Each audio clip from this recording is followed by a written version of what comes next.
Central ജയിലിലെ സെല്ലിൽ നിന്ന് ഇറങ്ങുന്നതും ജയിൽ കോമ്പൗണ്ടിലൂടെ നടക്കുന്നതും ദൃശ്യങ്ങളിൽ വ്യക്തമായിരുന്നു. പുറത്തിറങ്ങിയത് താഴ്വശത്തെ കമ്പി അറുത്ത ശേഷമാണ്. ശേഷം 1:15 ഇഴഞ്ഞ് സെല്ലിൽ നിന്നിറങ്ങി ജയിൽ പരിസരത്ത് കൂടി നടക്കുന്നതും ദൃശ്യങ്ങളിൽ കാണാം. ഗോവിന്ദച്ചാമിയെ പാർപ്പിച്ച തടവറയുടെ ചിത്രവും പുറത്തുവന്നു. 10ാം ബ്ലോക്കിലെ 10B സെല്ലിന്റെ അഴികൾ അറുത്തുമാറ്റിയതായി ദൃശ്യങ്ങളിൽ വ്യക്തമാണ്.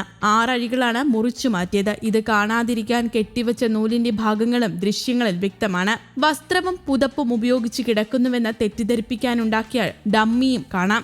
ഏറെ പഴക്കമുള്ള സെല്ലാണ് ഗോവിന്ദച്ചാമിക്ക് നൽകിയതെന്നും ദൃശ്യങ്ങളിൽ തെളിയിക്കുന്നു. ജയിലിൽ നിന്ന് പുറത്തു ചാടാൻ പദ്ധതിയിട്ടത് ഗോവിന്ദച്ചാമി തനിച്ചാണെന്നാണ് പോലീസിന്റെ പ്രാഥമിക അന്വേഷണത്തിൽ കണ്ടെത്തിയിരിക്കുന്നത്. ജയിലിനുള്ളിലോ പുറത്തോ സഹായം ലഭിച്ചിട്ടില്ല എന്നും പോലീസ് ഉദ്യോഗസ്ഥർ പറയുന്നു. എന്നാൽ ജയിൽ ചാടുമെന്ന് മറ്റു ചില തടവുകാർക്ക് നേരത്തെ അറിവുണ്ടായിരുന്നതായും അന്വേഷണത്തിൽ വ്യക്തമാവുകയായിരുന്നു. അത്യന്തം അത്ഭുതപ്പെടുത്തുന്ന വിവരങ്ങളാണ് അന്വേഷണത്തിന്റെ ഓരോ ഘട്ടങ്ങളിലും പുറത്തുവരുന്നത്.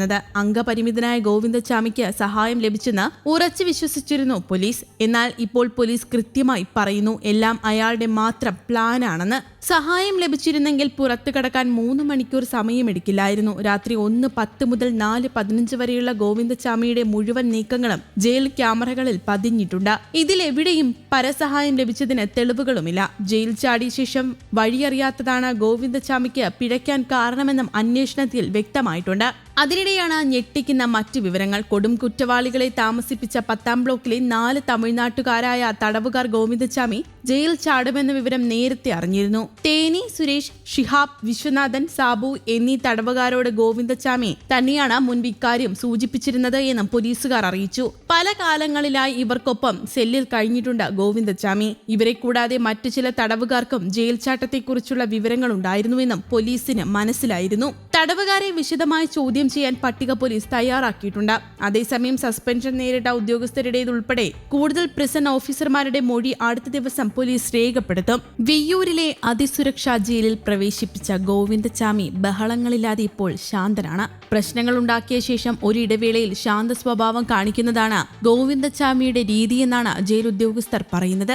ഏത് നിമിഷവും സ്വഭാവം മാറുമെന്നതിനാൽ കനത്ത ജാഗ്രതയിലാണ് അധികൃതർ ഉള്ളത്. കണ്ണൂർ സെൻട്രൽ ജയിലിൽ ചാടി പിടിയിലായ ഗോവിന്ദച്ചാമിയെ ഇന്നലെയാണ് വിയ്യൂർ അതിസുരക്ഷാ ജയിലിലേക്ക് മാറ്റുന്നത്. ജയിലിലെത്തിയ ഗോവിന്ദച്ചാമി കൃത്യമായി ഭക്ഷണം കഴിക്കുന്നുണ്ടെന്ന് അധികൃതർ പറഞ്ഞു. ഭക്ഷണം ഒഴിവാക്കി ശരീരഭാരം കുറച്ചാണ് ഗോവിന്ദച്ചാമി കണ്ണൂർ സെൻട്രൽ ജയിൽ ചാടിയത്. ജയിൽ വകുപ്പ് മേധാവിയുടെ അധ്യക്ഷതയിൽ നടന്ന യോഗത്തിൽ കണ്ണൂരിലെ സുരക്ഷാ പോരായ്മ കണക്കിലെടുത്താണ് ഗോവിന്ദച്ചാമിയെ വിയ്യൂരിലേക്ക് മാറ്റാൻ തീരുമാനിക്കുന്നത്. വിയ്യൂരിൽ താഴത്തെ നിലയിൽ ജീവനക്കാരുടെ മുറിയോട് ചേർന്ന് CCTV അടക്കം കർശന സുരക്ഷാ സന്നാഹങ്ങളുള്ള 1-ാം നമ്പർ മുറിയിലാണ് ഗോവിന്ദച്ചാമി ഇപ്പോൾ പാർപ്പിച്ചിരിക്കുന്നത്.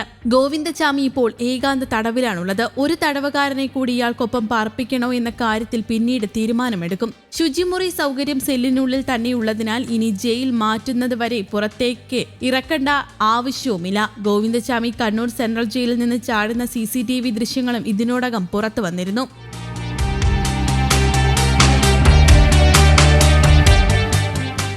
News desk, Kerala Kaumudi.